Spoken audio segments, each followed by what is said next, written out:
All right, what's up, everybody? Welcome back to the NAV Lab. Today we have Rj Baxter with Intercap Lending. RJ and I actually did a transaction together about a year ago, stayed in touch ever since. I was on the listing side, he was working with the buyer's agent. We had a really great experience working together. So in the meantime, we've stayed in touch. I actually was on his podcast a few weeks ago. Had a great conversation, but now we're going to kind of flip the script, let you sit in the chair. I'm going to ask the questions and get to know you a little bit better. So RJ, why don't you tell us a little bit about, maybe start with where you're from, how you got to Colorado. You're not from Colorado, right? I'm not, yeah. Cool. Thanks for having me, by the way. Yeah, you're very excited. welcome. Thanks for coming. Yeah, absolutely. So yeah, I've been in Colorado 22 years now, and from Iowa originally. Okay.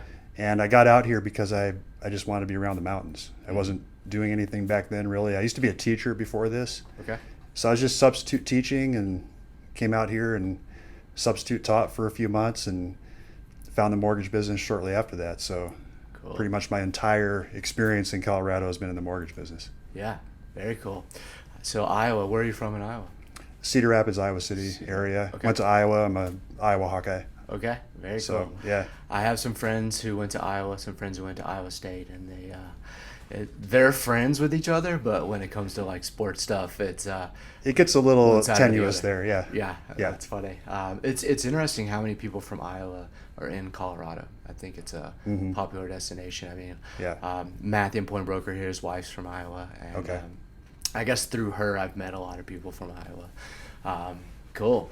And so you made it out here. So you said the mountains. Any hobbies in terms of like skiing, snowboarding, mountain biking? Yeah. So I'm a snowboarder. Okay. Also, like yourself, Yep. and mountain biker. When I first moved here, I was a skier, and I'd actually spent the previous winter in Taos working at a hotel at the base of the mountain. I was a valet, Okay. and I was a skier then because that was when Taos was a ski-only mountain. Okay. And wrecked my knee skiing. And I'm like, well, and it was because my equipment was subpar. So my equipment failed me and led to an injury. And so I moved out here, and I'm like, well, I could get new skis, or I could try snowboarding, because back then it was everyone snowboarded. Yeah. It's shifted a little bit more towards skiing now from what I've heard with the younger crowd, but back then everyone was snowboarding, and so I snowboarded for the first time when I moved out here, but I loved it right from the start. Yeah, interesting.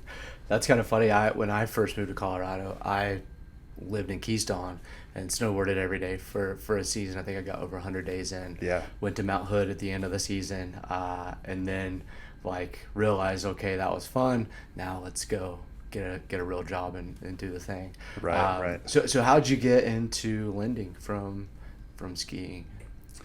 So kind of a interesting story, I guess. I was substitute teaching out here, and it just wasn't. I like teaching, and that's kind of the philosophy I've brought to the mortgage business, is being a teacher. And but it wasn't speaking to me as a career. And shortly after coming to Colorado, I got a job selling Yellow Page ads, of all things, back when that was a thing. Okay. And sold an ad to a mortgage guy who then recruited me. Yeah. And at the time, funny thing is, I was studying to become a real estate agent.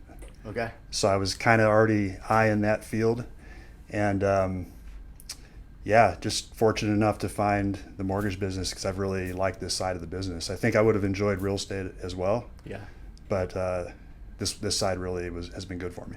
Cool. Very cool. I think about that often. Like, what if I became a loan officer, right? Like the differences and the pluses and minuses between the two. And I think both are awesome jobs, and they both can give you freedom if you build your business the right way. I think a lot of people get into real estate anyway to have that freedom and time and stuff, and then they realize very quickly that you don't get that unless that's really your goal, right? And you could build your business kind of around that.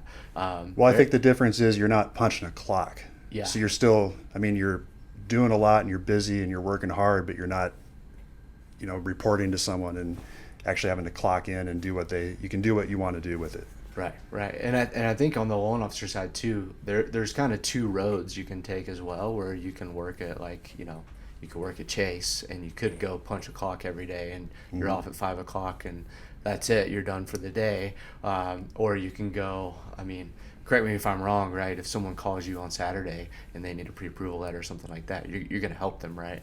I think that's the big difference.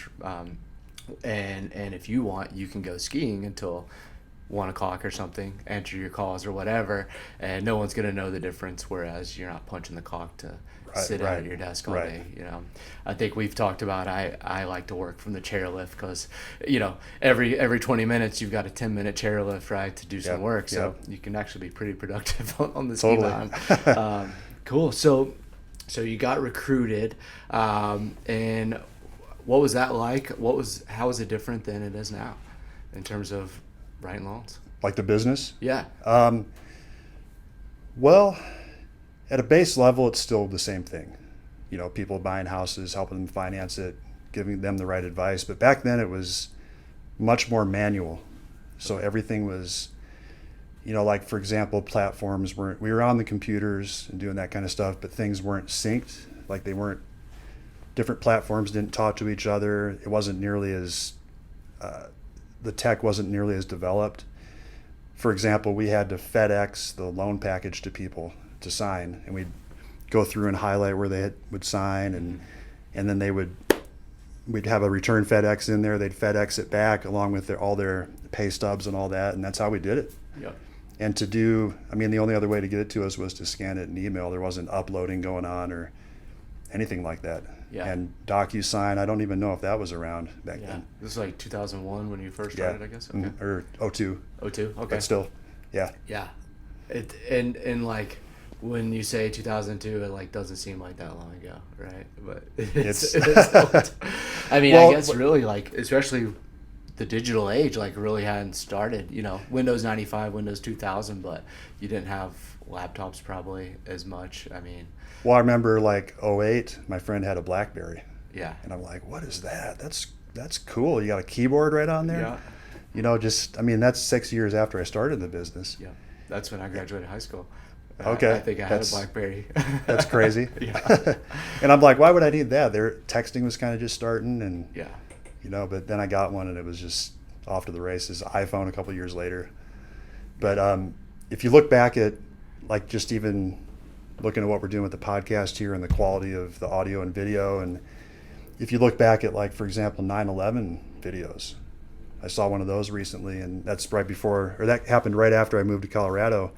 It looks like, it's grainy and low quality, and that's like on the national news. Well, they're filmed with like handheld, like home camcorders, I think, so they're on tape, and they've been digitized since then, but that's a long time ago. If you graduated high school in 08? 08, yeah. So my first child was born in 06. Okay. And I remember we did have a handheld thing with like tapes you'd put in for the first few years the kids were little. Yeah. Until we got iPhones. So kind of related, I played football in college, and so I had a highlight tape from high school, right? Mm-hmm. And that was all tapes, right? So I had to take like a master tape and then put clips on this tape, and it was super hard to do because I would like find like the exact position on like one game film and try to put that onto another bigger tape, and like it was just interesting. And now, like, I still have all those. They're on DVDs now. My mom put them on DVDs for me, but they're so bad quality. I'm like, I want to show my kid this one day, but my kid's gonna be like, what is this? This is terrible. I can't see like who you are. It's so bad. But and I think about kids nowadays, their highlight film is like in 4K. They've got like 3 different angles. Yep. It's a whole different world. Totally. Cool. So, and one thing, I've seen glimpses of how that used to be. I guess I've had clients who might be like late 70s, 80s. They don't have a smartphone. They don't have a computer. So I've had to print out every single document, drive to meet them, have them wet sign. Mm-hmm. I've had clients that, like, to look for buying a home, I have to print out their search on the MLS every day get it yeah. and bring it to them, right? And like show them like, hey, here's the houses, or bring them my computer at least and like go through it, because they don't have any way to look for houses anymore. They're not getting, the newspaper or whatever. I'm sure real estate brokerages were sending things in the mail of all their listings, but that doesn't happen anymore. So no. it's it's tough. I mean, and at the time I was like complaining about it big time, like, oh, I've got to drive to see this client, but I'm lucky because that's how it used to be, not too long ago, really, probably like before 2008. That's how things were happening. I mean, we're barely. Well, one of the first things we did, so the guy that recruited me, we built our business on internet leads. Okay. And which it had pluses and minuses, but back then it wasn't like an online lead that came across by email.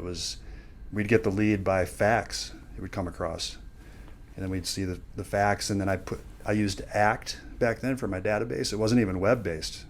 It was like a program you opened on your computer, and I type in the data, and there's no email integration or anything like that. I mean, just totally seems like the Stone Age, but yeah.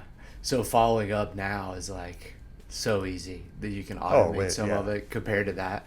And I think about that often, like with Zillow leads, for example. When I first started, the Zillow lead would come in as a text. It would come in to 30 agents, and you had to be the fastest person to like hit claim on the text message. And then there was like a pending, and then you see if you got it or not. And then if you did, within 60 seconds, you had to call that person, text that person, email that person, or like you would double dial them, right? Try to get them on the phone. And now that when we go on leads, it's literally just your phone rings and there's someone on the line who wants to see a house. It's crazy. And it's complete opposite, right? Because I used to have to make 100 calls probably before I got in touch with someone, right? So just insane amount of work. And now it's so easy. And I talk to agents sometimes, they're just like, they don't understand that they have it so good now. And I know I have it good. I love it. Like it's a complete game changer. It frees me up to do so much other stuff than just sitting down and making calls every day. And I'm sure you kind of feel the same way, right? With how things have, just through technology, have gotten so much easier and better. And that was only 6-7 years ago when I was doing that. So I'm sure it's in 21, 22 years, that's been a really big change.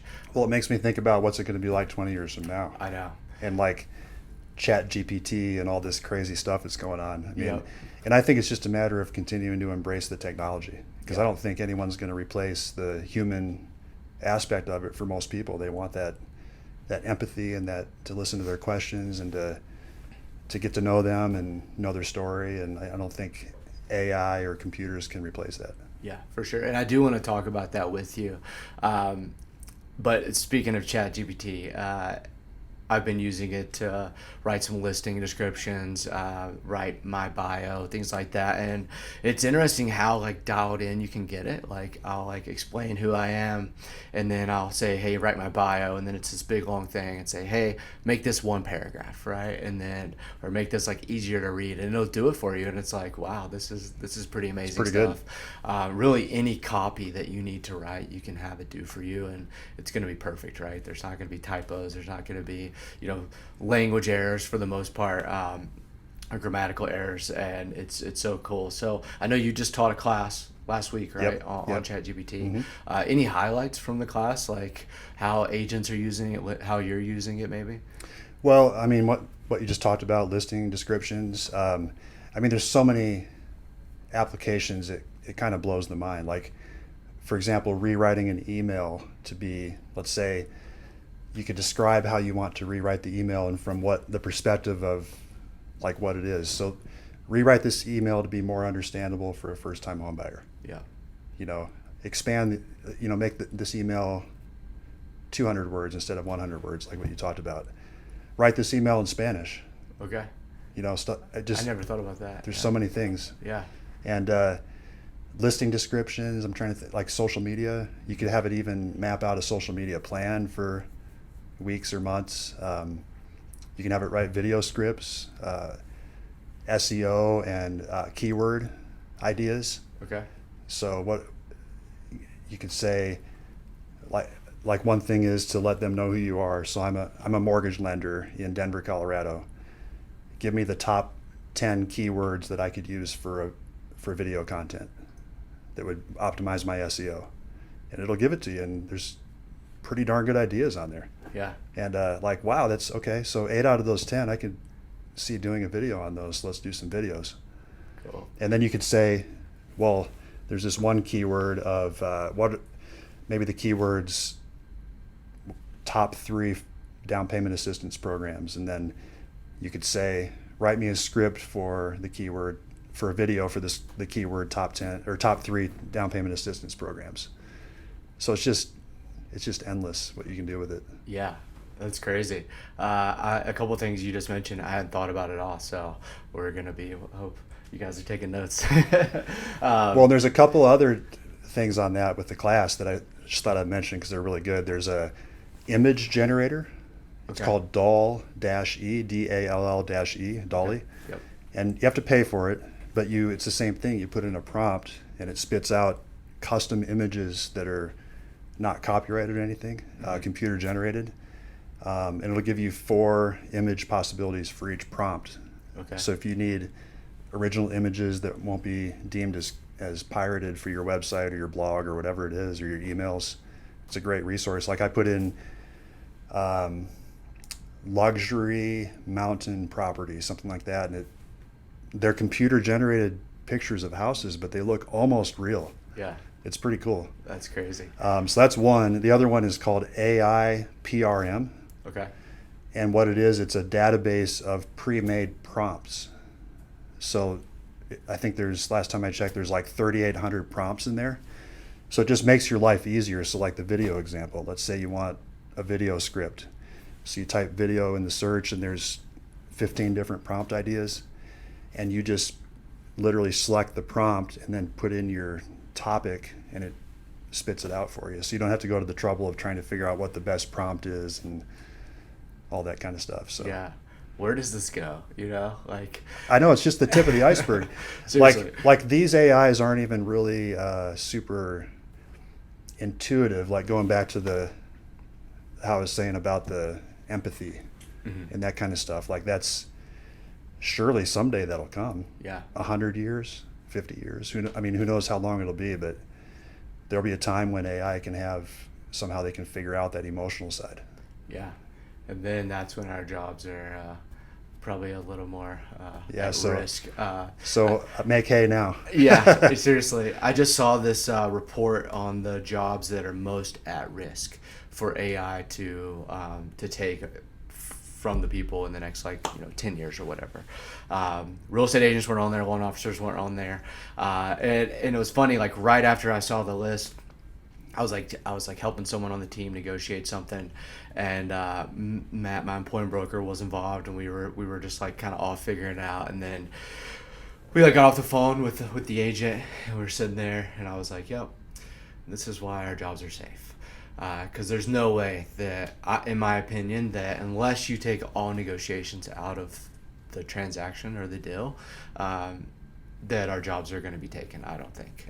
No, it's going to be, if it ever is, it'll be a very long time. And I think the point you made about empathy, when I negotiate, that's like the number one tool that I use, right? I try to instill some empathy in the other side, and then that gives us more power, right? To get what we want or what we need or whatever it is. And once the robots figure that one out, it's going to be tough, because then you're not going to be able to distinguish robot from person, I think.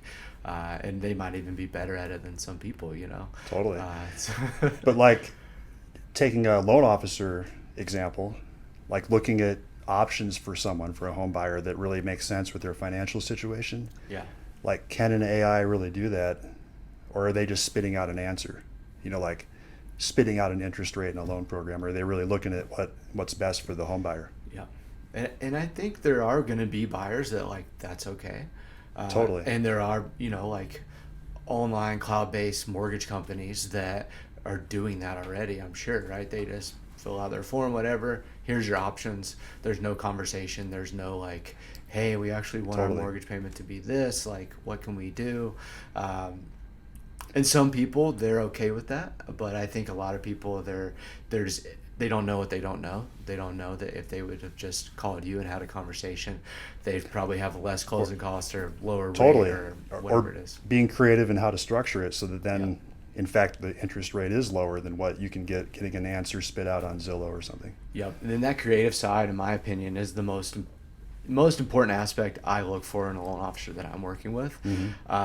And I've learned that through working with clients, but I've also learned it from myself because my financial situation is very complicated with rental properties and all the things I have going on. I think I have like 8 businesses at this point. And, my goals are always are probably a little bit different than most home buyers too. And every time I go to get a pre-approval or refinance or whatever, the loan officer, I've probably worked with like 5 for myself personally, and I've kind of landed on someone that I've been working with for a while now, so he very much understands my situation and has all my documents already, and I just need to update a couple things, but he's super creative, and he also is running a play very similar to mine. He has rental properties and that sort of thing.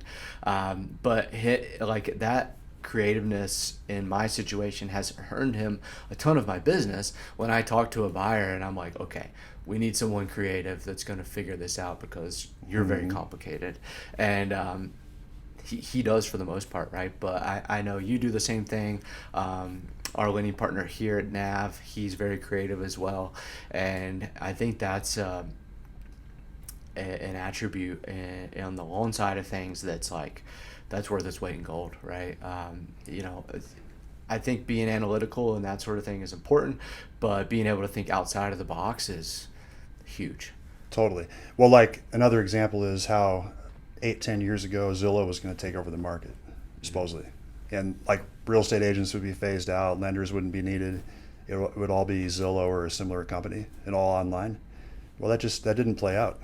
I mean, Zillow has a certain percentage of the business as far as the actual real estate agent that represents the person or the lender, but it's a small percentage really in the scheme of things. And I was listening to a podcast recently. I think it was Lex Friedman. Have you heard of Lex Friedman? Oh, I listened to most of his. Yeah, he talks a lot about AI. Yeah. And he had a guy on recently who was talking about how, or it might have been Joe Rogan actually, but he was talking about how with each technology, there's fear that technology is going to replace everybody's jobs and no one's going to have jobs. I mean, look back even to the assembly lines of 100 years ago. It's another example. And actually each technology has led to more jobs. So, to think that AI is just going to replace everything and everyone's going to be unemployed all of a sudden is, or that it's going to replace real estate agents or lenders, I think is ridiculous. And if it does, as far as on the transactional level that we're at, there will be something else that will develop out of that. Yeah. Two things to what you said there. I think that's a great point. And I think about that like I think about the Denver real estate market, right? There for a long time we had I think like 5,000 people move into Denver a month. And people were talking about how the market's going to crash and it was a bubble, it's going to burst, and I always thought about it like, well, not really, because unless these hundreds of thousands of people just disappeared tomorrow, we're still going to have the supply and demand issue. Because there's literally no way that everyone's going to just disappear, right? We're still going to have more people than we have homes for sale. And it's kind of the same way. Even if, a new technology is introduced, it's not just going to take everyone's jobs tomorrow, right? Like it may, but it's going to be a long time before that happens. And the other point I was going to make is like, I sat down with my business partners here and the top agents here, whoever, and if our jobs went away tomorrow, like we'd figure it out, right. Or like if say our jobs, our business runs in partnership with Zillow, right? I fuel my business with Zillow whenever I'm slow in referrals or things like that. And if Zillow went away tomorrow, or like, hey, we're gonna have our own agents, we're not gonna partner with anyone, like it would be terrible for sure. And for some agents, it would be the death of their business. But for anyone who's a top producer or someone who's having success with Zillow or I think that they're going to figure it out. We're going to find a different way to generate business, and it's going to be okay, right? Maybe for a couple of months it's going to be tough, but we'll figure it out.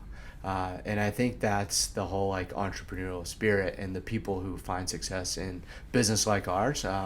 If you have a place where you're getting leads and that went away tomorrow, you're going to be fine, right? You're going to figure out a new way. And I think that's the point you were making, is like, if AI does take an aspect of your job, either another opportunity is going to come up because of it, or you're going to figure out a new way to do it.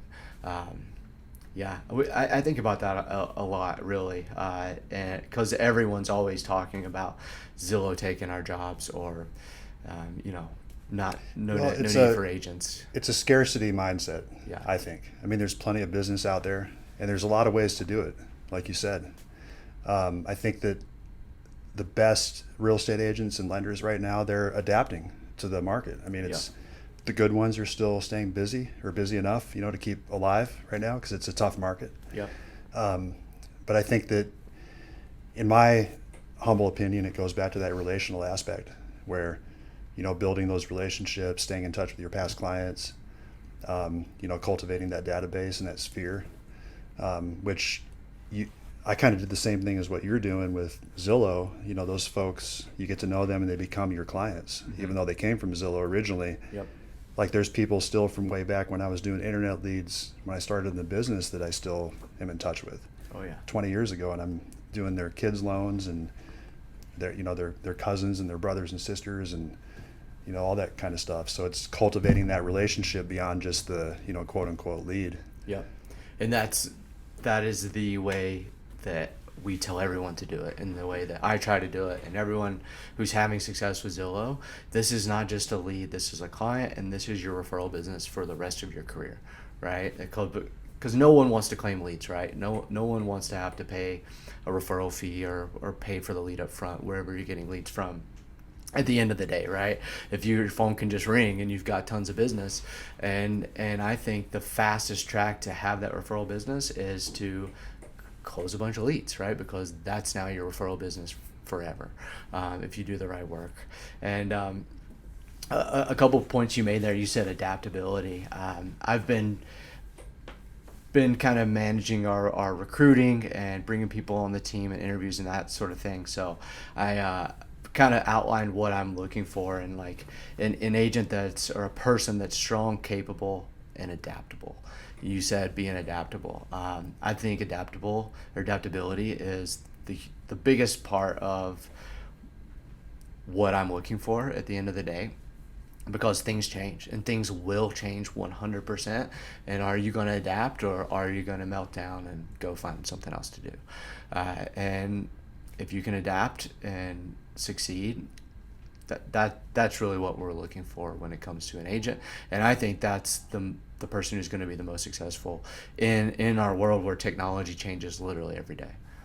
Yeah, absolutely. I mean, like, an excellent agent will look for where the opportunities are, no matter what the market is. Yep. I mean, there's so much opportunity in business to be had, no matter what the market is, that the good ones, they just go after it. Yep.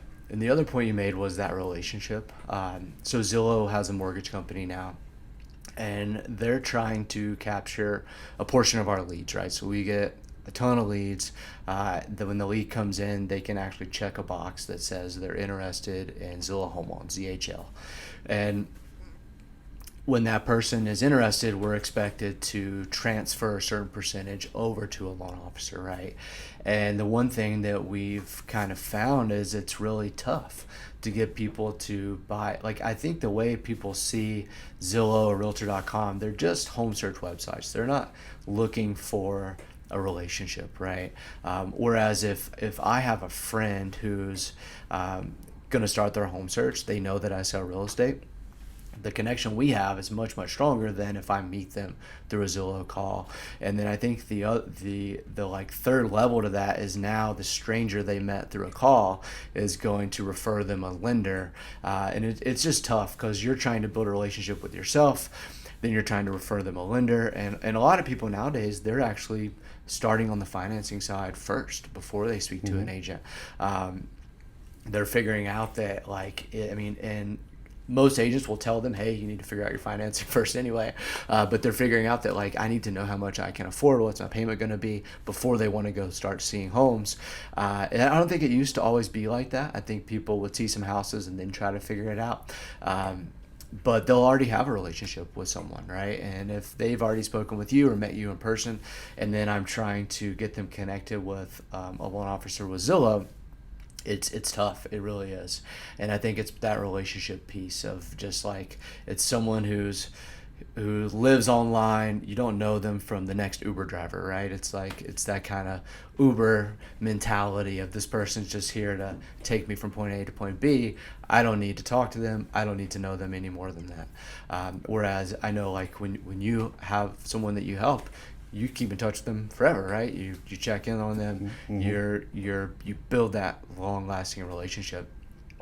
And in this world of like online leads and business, it's interesting to build relationships, and I think it's important to build those relationships, because I think that's really what people want at the end of the day, right? They want to know you and trust you, and trust that you're going to take care of them to get them what they need and what they want in a new home and in their financing. And then every time rates go down or things like that for years to come, they're going to use you to refinance and then to purchase their next home, and they're going to have a great experience doing it. That's the name of the game. Well, and it's difficult to call internet leads sometimes because they're cold, right? But sometimes I hear from people that they're uncomfortable calling their past clients, it just baffles me, because these people already know you. Yeah. And why is it weird to call your past clients if they know you, like you, and trust you? And especially if you're calling for a reason. Like, I always try to come up with a reason. Yeah. Like, whatever, I'm bringing them something good. So like, we were calling about the tax increase, and another one recently is the telemarketing calls people get when their credit's pulled, the opt-out pre-screen. Yeah. To get them off that do not call, or get them on the do not call list. I need to talk to you about that. Yeah. So yeah, my wife got it. She got hammered with calls, and she's like, why is this happening? And I'm like, opt-out pre-screen. Yeah. I got 200 a day recently for 5 days straight. Yeah. Over 200 calls a day. And I'm still getting, it's been about a month, and I'm still getting probably 10 to 15 a day. Yep. And I went online, and I thought that I did this, but I did it after the fact, so it might have been too late. It takes a week or two before it sets in. Okay. Yeah. Yeah. So hopefully you're on there now. I was losing my mind, because I get a lot of calls from numbers I don't recognize that I need to answer, and ignore just all day, every day. Totally. It's so bad. So just to finish my thought on that, so what I do, for example, is intentionally call clients every week, and it's just an intentional call block where I usually get to about 30 during the call block a week. And one week I tracked it because I have a real estate company that I work with, and they spend a lot of money on leads, and they were asking me for ideas on how to generate more business. And I said, well, what do you do with your past client database? Well, we leave it up to the agents to do that, and they don't really do it, and they have ISAs. And I'm like, well, how about the ISA calls on their behalf and just share some cool stuff and ask for the business? And so I tracked it one week, 30 phone calls. I had 3 opportunities out of that of future business. Like one, for example, wants to buy an investment property. One wants to move like around January, February. I can't remember what the third one was, and I had 1 referral out of those 30 calls. Yeah. So that's 4 potential transactions from people I already know that I didn't have to pay anything for. Yeah. And I just programmed it into my database to follow up in January for that one person, for example. And, it's just, the gold is right under our fingertips. Yeah. Well, a common theme in this podcast, I've been sitting with mostly real estate agents, and I asked them, what's the trick of the trade? How are you finding success? And everyone says that the same thing basically is just do the work, right? Treat it like a job. Mm-hmm. Wake up every day, do the right work, be disciplined, and you're going to have amazing success. And on the real estate side, it's so easy to become distracted and go snowboarding or do That's whatever. that's not unique to the real estate side. Yeah. When you don't have that clock to punch every day, Mm-hmm. right? But if you can make that decision that in your business you're going to punch the clock every day and do your follow-up, or if you miss a day or whatever, you're going to make up for it the next day. I think that really sets the top producers apart in the industry, is they're making those calls, right? They're doing the follow-up. I think I just saw a video clip. You said every time, and I actually said this to you too, is I text my past client whenever I'm in their neighborhood. Hey, I was showing a house in your neighborhood. Mm-hmm. Hope you're doing well, yada yada. But you made a clip the other day. An agent had told you they call every time they're in the neighborhood. Mm-hmm. Yep. And it works, right? Just be top of mind at the right time, and you're gonna get either their business or you're gonna get their friends, or family or whoever, and that really is the name of the game, I think. Cool. So one question I wanted to ask, I mean, and I think it's pretty evident just from everything that you've said, but anything specific that really sets you apart in this world of lots of LOs and things out there? I'd say there's a lot of things. I think there's a lot of loan officers that just sell the rate.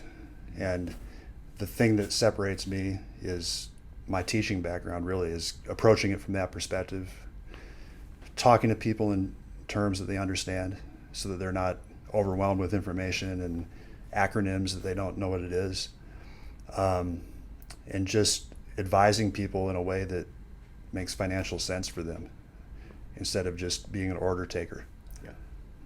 Yeah, that makes sense. I always thought that my buyer's presentation and the way that I review contracts really set myself apart, because I would teach the buyer exactly how things were going to happen, right? And I look at it from a lens of, I want you to be comfortable in every step of the process, and so you need to know how every step of the process works, right? And I definitely feel that a lot of it kind of goes in one ear and out the other. But as we're in the process, I see those light bulbs cut on of oh, you told us about this, right? And I always say the same thing. Hey, we're never taught how to buy a house or do our taxes. And they're two of the most important things that I feel like we should learn in high school or college or wherever. So I'm here to teach you how to do those things. And that's kind of my spill I say every time. But I think that's great. That's huge. And because it's really evident to me how many people can buy a home and have no idea what went on or how it happened, right? They made an offer and they closed and they think they're an expert now, but the loan officer didn't walk them through how they got pre-approved, how every step of underwriting, all that works. They said thank you and that was it, right? And then I'll meet them 5 years later when they want to sell and buy again, and they're like, oh yeah, we bought before, and me being ignorant, I guess, just shows that a lot of times I'll get into it and they have no idea what's going on, right? And then I realize, okay, I need to take a step back and treat this as someone that doesn't really know what's going on, and look at it from that lens of, I'm the teacher here.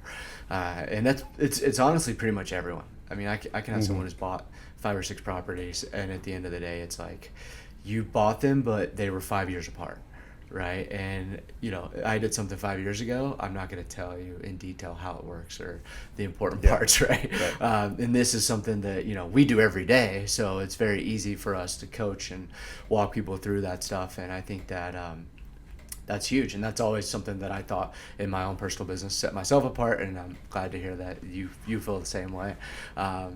Cool. What else? I was going to ask you. I had another kind of interesting question. Well, while you're looking that up, I'll expand on it too. That's the client-facing side that sets me apart. But on the business side, it's kind of going back to what we were talking about with, past client follow-up and just being disciplined. And I track everything. I've been in a database since day one in the business. Believed in all that, keeping track of people, and I think that's what separates me. Responding fast. Yeah. following up when I said I'm going to follow up, following up consistently. Like kind of like those sales stats, like most sales happen after the 5th phone call type thing. Yeah. Or the first lender or realtor to respond to the lead or to the opportunity is likely to get the business. Yeah. Things like that. So on a business side, I think that's what separates me. Yeah. I think it's interesting, the data you can look at too, of just knowing like, okay, if I can just touch on this person 5 times, most likely I'm going to get the business, right? So just staying disciplined, and I mean, it's a numbers game, as common that phrase is said, but it really is, right? And if you just play on some statistics a lot of times, I mean, I think 8 out of 10 people work with the first real estate agent they meet in person. And I try to play on that statistic all the time, right? So if I've scheduled a showing with someone, I really want, if that home goes under contract, I'm calling the agent, hey, can we still get in to see it? My client just wants to check it out. We're interested in a backup offer or whatever, and just trying to get into the house so I can get in front of that person, right? Even if the house is unavailable, I mean, most of the time they aren't going to buy the house anyway, but I want to start to build that relationship. And if I've scheduled a showing and I've never met them in person and I have to cancel that showing, the odds of us working together, it might as well be 0. Yeah, it's really tough to get them back out in another appointment. Cool. So I wanted to ask you, like, do you have like a story of either?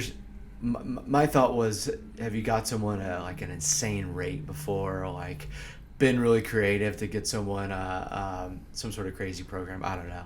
I'm sure there's stuff like that out there that exists, and I'm not familiar with it, just being on the real estate side.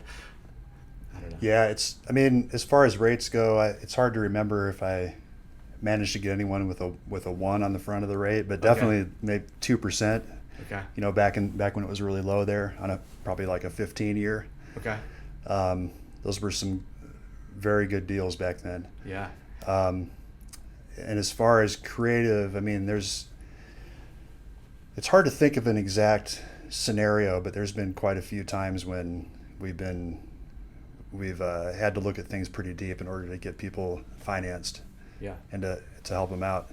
One of the things we do consistently is helping people to get in a position to buy, so helping to work their credit so they can get maybe they qualify with the credit score, but getting them a higher credit score to get a better interest rate, or they don't qualify and getting them in line to buy. There is one story on that where we had a young lady that it took 2 years to get her credit score in line, and she finally got to that point, and she got pre-approved, found a place that she could afford, and she was literally in tears at closing. Yeah. Because she made it, and it was like a 3-year journey. So I mean, those kinds of stories are awesome. Yeah.